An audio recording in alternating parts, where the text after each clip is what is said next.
Dit jaar is de Componistendag in het Theater aan het Vrijthof gewijd aan Béla Bartók. Een grote Hongaarse componist, een van de topcomponisten van de vorige eeuw. Voor mij ook een componist waarmee ik ben opgegroeid. U hoort verschillende strijkkwartetten. U hoort de sonate voor 2 piano's en slagwerk, met 2 slagwerkers van het LSO. En 3 werken voor orkest. Het eerste pianoconcert, 2 portretten en de muziek voor snaarinstrumenten, celesta en slagwerk.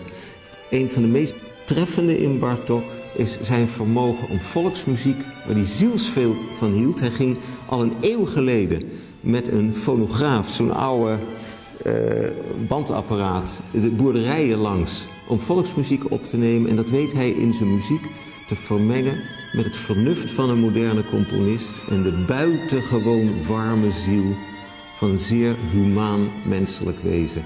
Kom naar deze dag.